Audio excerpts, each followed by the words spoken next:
1979 में कुछ लोग सद्दाम की पार्टी के खिलाफ खड़े हुए तो इन्होंने दर्जनों लोगों को फांसी की सजा दे दी और इराक के बाद शुरू होती है 8 साला जंग जो सद्दाम शुरू करता है ईरान के साथ। 28 अप्रैल 1937 को इराक के एक छोटे से गांव में एक बच्चा पैदा होता है। उसका नाम है सद्दाम हुसैन। अब सद्दाम हुसैन विलन है या हीरो, आइए जानने की कोशिश करते हैं आज के इस वीडियो में। सद्दाम की पैदाइश से पहले ही उनके वालिद की डेथ हो जाती है। इनकी माँ अकेले ही इनकी परवरिश करती है। कम उम्री में ही वो कौम परस्ती और ताकत के ख्वाब देखने लगे। यही ख्वाब इन्हें बास पार्टी तक ले गया, जहां नौजवान सद्दाम हुसैन ने अपनी सियासत का क़याम किया। 1959 में सद्दाम ने इराक के सदर अब्दुल करीम पर कातिलाना हमले की कोशिश की, लेकिन नाकामी के बाइस वो मिस्र में भाग गए। वहां उन्होंने तालीम हासिल की और अपने आप को मजीद उस वक्त के लिए तैयार किया जो आने वाले वक्त में बहुत से लोगों की जिंदगियों को बदलने वाला था। 1969 में जब बास पार्टी ने फौजी बगावत के जरिए एतकाद पर कब्जा किया तो सद्दाम अहम करार अदा करते हुए नायब सदर बन गए। अगले 10 सालों में वो पार्टी और फौज दोनों ताकतवर बनते गए और फाइनली 1979 को सद्दाम ने अपने आप को सदर करार दे दिया और इराक पर पूरा कंट्रोल कर लिया। इराक के सदर बनते ही सद्दाम ने इराक को तरक्की की राह पर डाला। इनकी दौलत को इस्तेमाल करते हुए इन्होंने तालीम, सेहत और इंफ्रास्ट्रक्चर में सरमायाकारी की।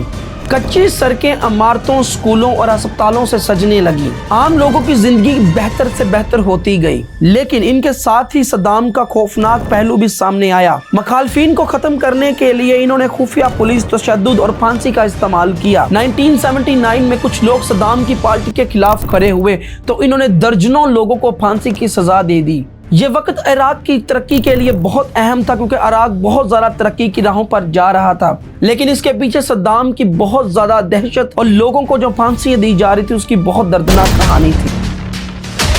और इराक के बाद शुरू होती है 8 साला जंग जो सद्दाम शुरू करता है ईरान के साथ। 1980 में सद्दाम ने ईरान पर हमला किया और दोनों मुल्कों के लाखों दर्जनों लोग मारे गए। शहरों को तबाही ने घेर लिया और मुआइशें तबाह हो गई। उस वक्त में जो साथ वाले मुल्क थे उन्होंने सद्दाम को सपोर्ट किया, पर आहिस्ता आहिस्ता सब के सब पीछे हो गए। इराक के साथ जितने भी मुल्क थे उन सब ने सद्दाम का साथ दिया क्योंकि वो ईरान को कमजोर देखना चाहते थे। ये सब चीजें जब सद्दाम के सामने आई तो उन्होंने ईरान पर बहुत जबरदस्त तरीके के बॉम्ब्स अटैक किए, जिसकी वजह से ईरान में काफी ज्यादा नुकसान, इनोसेंट लोग मारे जाते हैं। ईरान के जब लोग मर रहे होते हैं तो इस जंग को लाइव टेलीकास्ट पूरी दुनिया देख रही होती है। यही वो टाइम था जब सद्दाम को एक टाइटल मिला, विलन।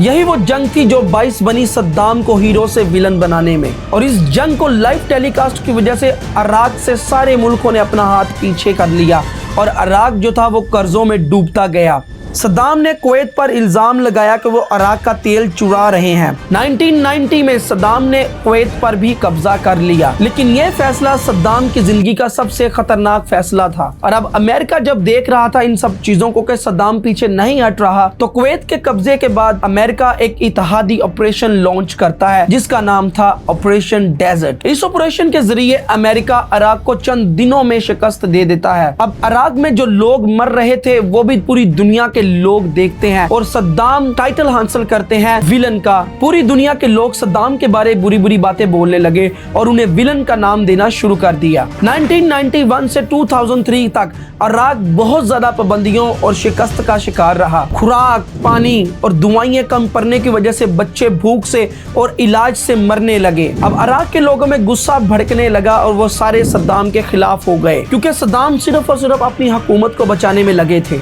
सद्दाम दूसरों को सिर्फ यही शो करते थे कि वो बहुत ज्यादा ताकतवर है, लेकिन अंदर से इराक प्रॉपर तौर पर खत्म हो चुका था, बहुत ज्यादा कमजोर हो चुका था।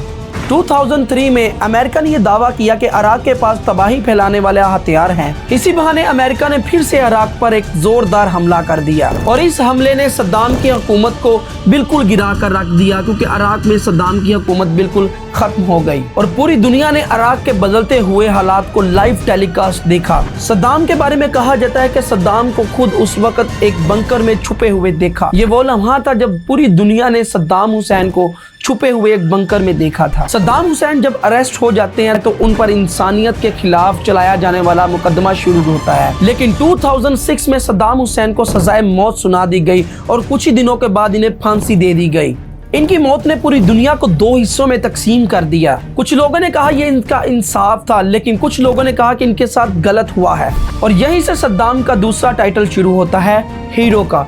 आपने बहुत से यूट्यूब वीडियोस देखी होंगी जिनके टाइटल्स के ऊपर लिखा होता है सद्दाम हुसैन हीरो या विलन।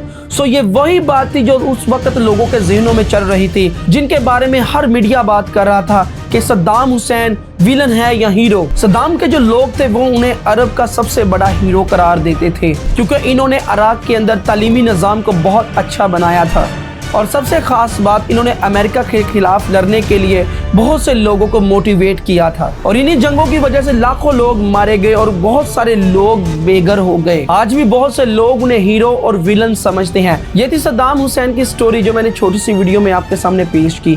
वीडियो अच्छी लगी तो चैनल को सब्सक्राइब करके बेल आइकन को दबा दें और मुझे कॉमेंट्स में जरूर बताएं नेक्स्ट किस टॉपिक पे हम वीडियो बनाएं। मैं हूं रुहील, मिलते हैं नेक्स्ट वीडियो में।